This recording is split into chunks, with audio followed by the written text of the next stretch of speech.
And to start the official program, I offer the land acknowledgement. In the spirit of truth and equity, it is with gratitude and humility that we acknowledge that we're gathered on the sacred homelands of the Munsee and Mahikanituk people who are the original stewards of the land. We acknowledge that much of this physical structure of our towns and villages was built by enslaved Africans who labored as the property of their owners until 1827 on this very land. And now I'm pleased to introduce Deputy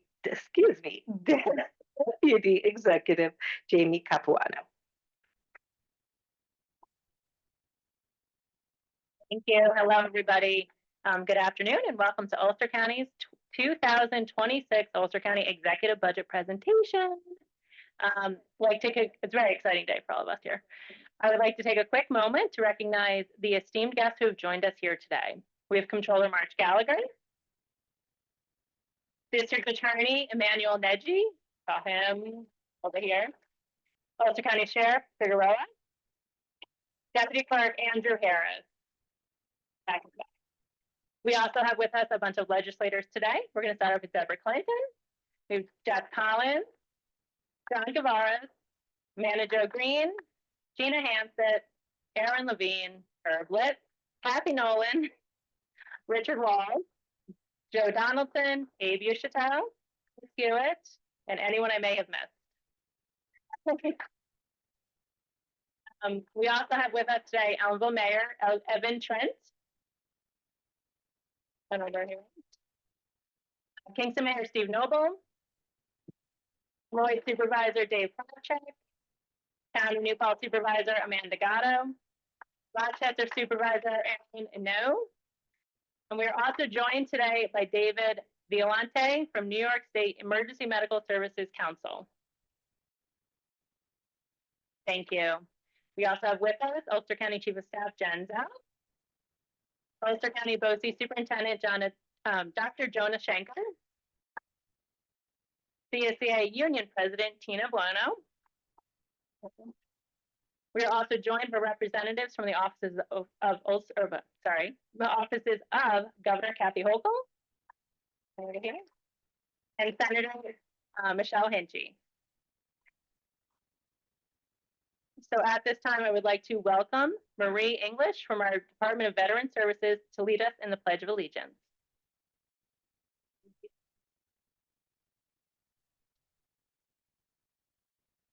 I pledge allegiance to the flag of the United States of America, and to the republic for which it stands, one nation, under God, indivisible, with liberty and justice for all.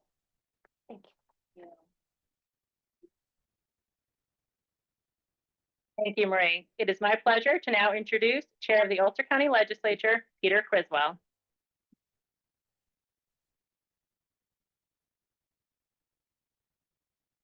Thank you, Jamie.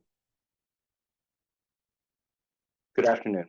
Thank you all for being here today as we receive County Executive Metzger's proposed budget for the upcoming fiscal year. I want to start by thanking Executive Metzger for accepting my invitation to present to the legislature several weeks ago, where she outlined the significant federal budget challenges we're facing with the enactment of H.R. 1. Her detailed analysis of how these federal cuts may impact our county, from increased administrative costs for programs like SNAP to potential shifts in Medicaid responsibilities, provides exactly the kind of long-term perspective we needed to understand the fiscal landscape ahead of us. As she made clear in that presentation, and with the recent government shutdown, we are indeed entering a challenging and uncertain time. The potential for federal cost shift to counties, combined with reduced safety net program funding that our residents depend on, creates a complex budgetary environment that requires thoughtful planning and difficult decisions. Her sobering assessment helps explain why maintaining our fund balance isn't just fiscal prudence. It's a necessary hedge against the federal policy changes that could significantly impact our operations and our ability to serve Ulster County residents for years to come. Today, we'll see how Executive Metzger has translated that broader context into specific budget proposals. The legislature looks forward to reviewing her recommendations, proposing amendments where appropriate, and working in partnership with her administration as we move through our deliberative process toward budget adoption and her final signature. Executive Metzger, thank you for your leadership, and we look forward to your presentation.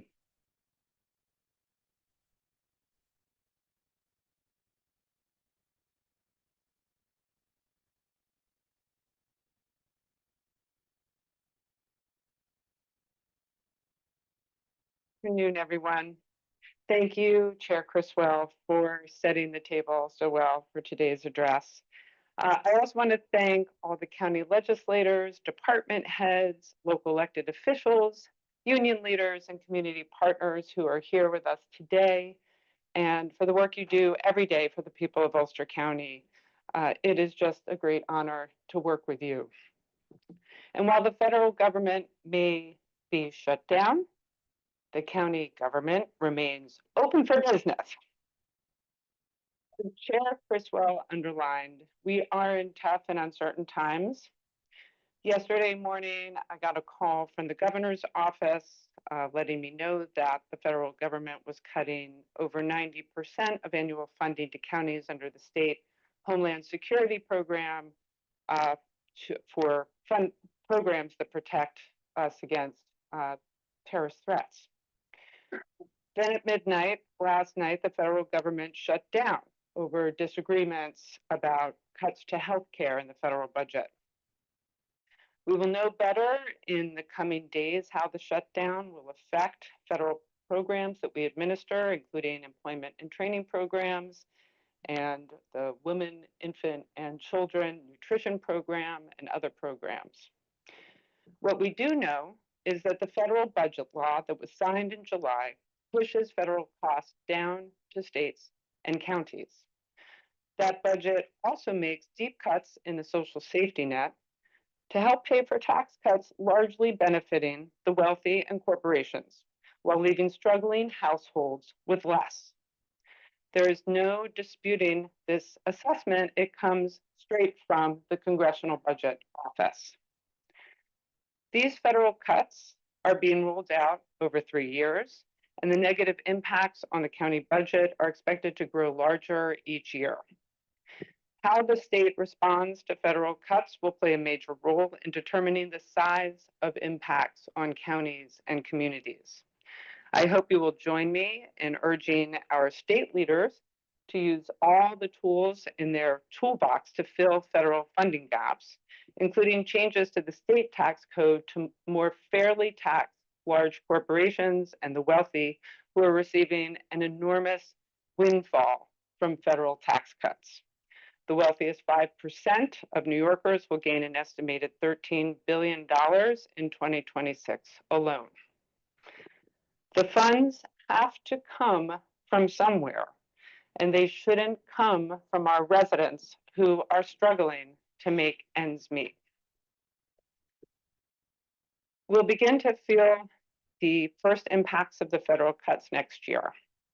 The federal government has long paid half of the administrative costs of SNAP, but beginning in October 2026, 25% of its share will be shifted to states. New York is one of 9 states that passes those costs down to counties, which means that Ulster County's share will rise to 75%. In addition, we'll have to add new positions to the Department of Social Services to meet new unfunded mandates for eligibility determinations, work requirements, and more frequent certifications for SNAP and Medicaid. Additional positions will likely have to be added by amendment to the enacted budget during the course of next year because we still do not have federal guidance on the new rules. In the proposed budget, I've sought to keep overall growth in personnel to the minimum necessary, knowing that we'll have to expand DSS capacity later in 2026. I urge the legislature to refrain from adding new positions when you adopt the final budget in December, and to keep in mind that costs to the county will only increase in the 2027 and 2028 budget cycles. We have developed what I believe is a prudent budget, and I am recommending that we keep taxes flat in 2026. Always a crowd pleaser. I'm pleased to report that the county government has again received an annual fiscal stress score of 0, meaning 0 stress from the Office of the State Comptroller. The 2026 proposed budget includes $491.5 million in operating fund spending, a 3.5% increase from 2025. Nearly a quarter of total spending is reimbursed by state and federal funding. Among the drivers of the budget increase are a nearly 6.4% increase in costs associated with the New York State retirement system, an 8.75% increase in employee healthcare costs, and a 2.25% increase in mandated social service costs. Together with an increase in bond service, these costs account for about half the total increase in the 2026 budget. Other areas of increased spending that I want to note are on emergency medical services and employee compensation. The county this year took on a new role to fortify EMS and help close gaps in this life-saving service across the county. In May, the legislature unanimously approved our emergency services department's plan to directly invest $4.7 million in strengthening the emergency medical response system. The 2026 executive budget reflects this new investment. I want to take a moment and recognize Emergency Services Director Everett Erickson and his team. They have received statewide recognition for their innovative approach, which includes targeted financial support, performance-based incentives, and new oversight measures to strengthen service delivery by local agencies. Our county has been recognized by the New York State Department of Health's Division of Emergency Medical Services as a model for other counties to follow. It's important to note that county support to local EMS agencies is meant to supplement and not replace the funding towns are currently contributing. Any reduction in local municipal spending in 2026 will reduce support for their local agencies and affect service delivery. In addition to direct agency support by the county, we've also created a new EMT certification program to build the pipeline of EMS professionals that we need. Staffing shortages have been a huge problem for local EMS agencies, and I'm excited to share that within 2 hours of announcing enrollment in our program in September, the course was totally full, and we had a big wait list. So there's clearly a demand for local EMT certification, and that's going to really help tremendously in building the bench of EMS professionals that we need. A second area of increase in 2026 is in employee compensation. We have a total of 1,183 union employees and 266 non-union employees. This year, we successfully negotiated new 4-year contracts with the Police Benevolent Association and the Ulster County Sheriff's Employee Association, and we're working closely with our largest union, CSEA, on a successor agreement. Together, the 3 unions represent 95% of our unionized workforce. Negotiations are ongoing with the 40-member Ulster County Staff Association and the 7-member Superior Officers Unit. I want to recognize the dedicated work of the union bargaining teams, as well as my negotiating team, including Deputy County Executive Jamie Capuano, Personnel Director Don Spader, Director of Employee Relations Jim Farina, and Budget Director Ken Juris. The federal government may be abandoning the collective bargaining rights of its workers, but here in Ulster County, we remain fully committed to negotiating and honoring fair contracts for our union employees. For labor. The budget also includes the first year of a new compensation plan for non-represented employees based on the recommendations of a salary study commissioned by the legislature in 2022 and completed this year. In earlier years, long before I was in office, these employees did not receive even cost of living increases, causing wage compression over time and making it very hard to recruit and retain qualified personnel. Across the county government, we have a vacancy rate of close to 10%. This has strained our ability to meet the demand for services that we are required to provide. In fact, we were recently cited by the state for the high vacancy rate in the public defender's office for assistant public defenders. These are positions that are absolutely essential to fill. The new plan will ensure fair compensation for employees, competitive with public employers in the region, and will strengthen our ability to recruit and retain a quality workforce now and in the future. In my presentation to the legislature 2 weeks ago, I outlined the painful impacts the federal budget will have on households that are already struggling. In the coming years, health care costs will increase for many seniors and working families. The numbers of uninsured are expected to rise, and SNAP benefits will be harder to access for many people, including adults up to age 64, veterans, the homeless, and families with teenage children. Facing higher costs for healthcare and food, households will have fewer resources to pay for basic necessities.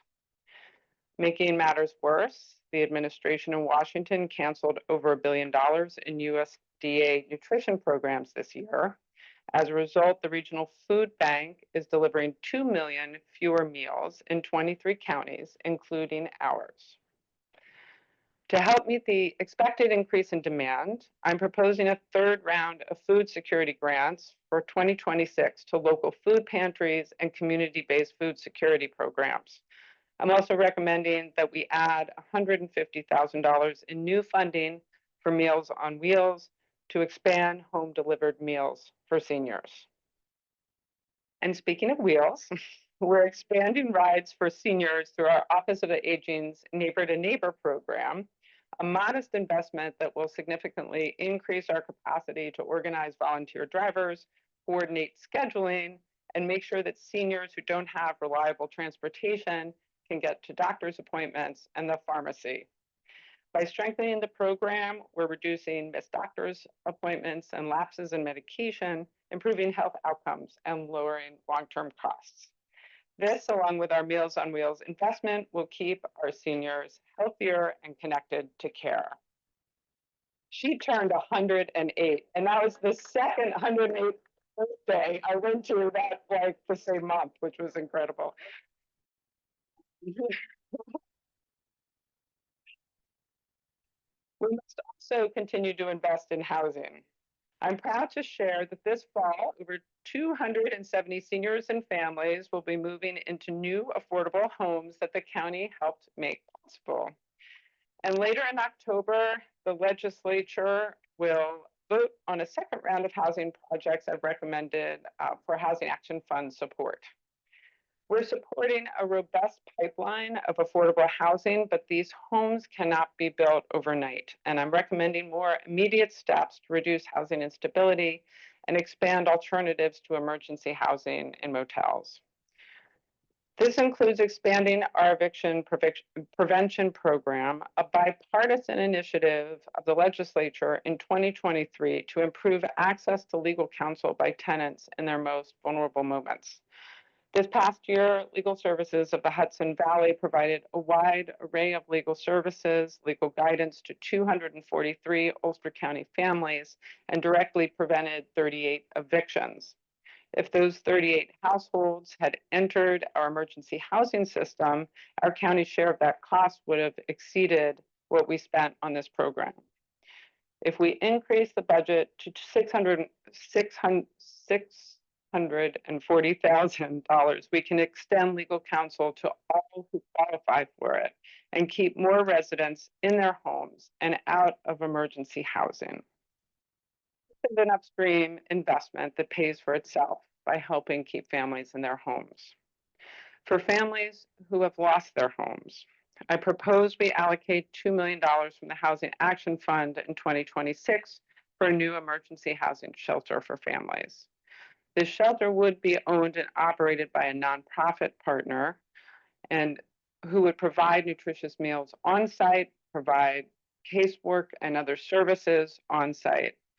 Unlike the state's reliance on motels, which are too costly, too isolating, and inadequate as a response to homelessness, a new shelter would provide a healthier and more dignified alternative. It will not eliminate our reliance on motels, but it will begin to reduce our dependence on them by creating a new option that better serves families in crisis. The funding would be drawn from the existing Housing Action Fund. One of the biggest household costs after housing is transportation. I am proud that Ulster County is the first to make public transit entirely free, and the idea is catching on elsewhere, with Orange County now offering free service in the cities of Newburgh and Middletown. We remain committed to increasing service where we have the ridership to support it. And I'm pleased to share that by popular demand, we will be adding Sunday bus service in Kingston in the coming year. We're also working with the city to create bus transfer points in the uptown area after losing our hub at the Kingston Plaza. I want to thank riders for bearing with us as we work through this very significant change in our bus system. In 2026, we will also improve and modernize UCAT's communications tools so that riders can access clear, up-to-date, and timely information on routes and schedules. We'll revamp UCAT's website and redesign schedules to be more user-friendly so that residents and visitors can plan their trips more easily. We're also working to make sure the county roads traveled by those buses and other vehicles are in good condition. The Department of Public Works is responsible for maintaining 423 lane miles of roads through 23 towns and villages. We are very proud of our well-maintained roads, which make traveling safer and reduce wear and tear on vehicles. You can identify a county road by the blue route sign, number sign, and the lack of potholes compared to state roads. Just want to make sure you all understand the difference. This year, DPW paved a record 55 miles of road, which is the equivalent of traveling from Kingston to just past Albany. And we'll pave another 30 miles in 2026. The county will also partially, yes, roads. The county will also partially or fully replace, depending on the bridge, 7 bridges next year with a mix of federal, state, and county funding. We continue to prioritize road safety, and in 2026, we plan to launch a school bus safety initiative championed by legislator Deborah Clinton, who is by day a middle school principal and a tireless advocate of student safety. In New York, every day during the school year, an estimated 50,000 motor vehicles illegally pass school buses, putting children's lives at risk when they get off the bus at the end of the day and get on the bus in the beginning of the day. In 2019, when I was in the state Senate, we passed a law allowing the use of stop arm cameras on school buses, which enable drivers to be fined when they pass a school bus.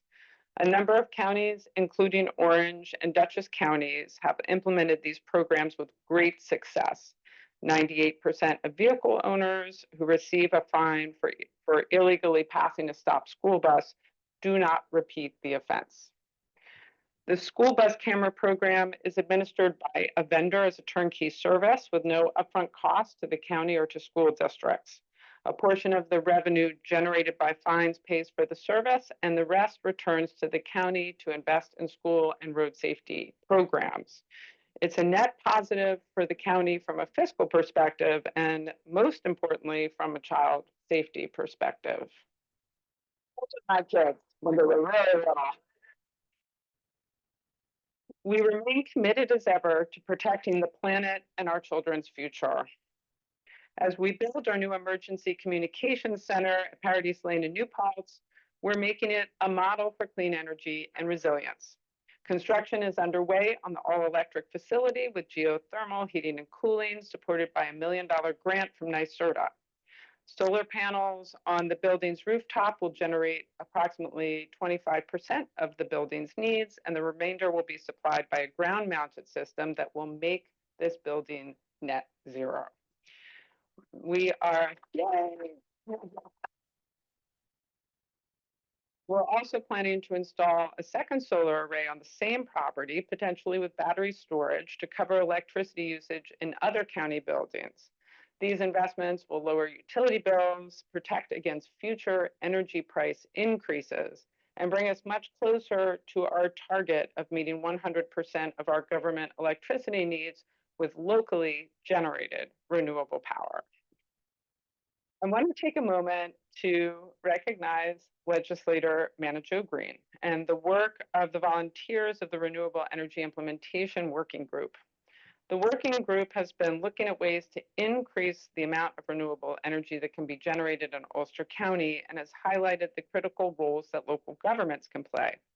We're very proud of the fact that 17 towns and villages and the city of Kingston, as well as Ulster County government itself, are active climate smart community members.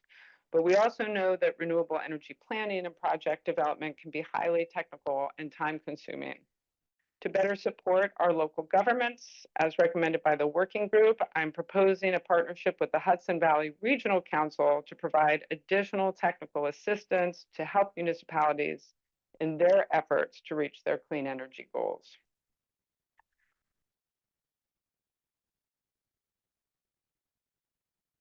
In our continuing work to promote zero waste, we launched a successful small grant program this year called Green the Scene.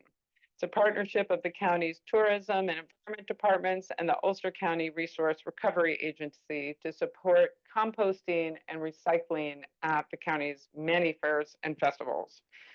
I'm recommending continued support for this program next year.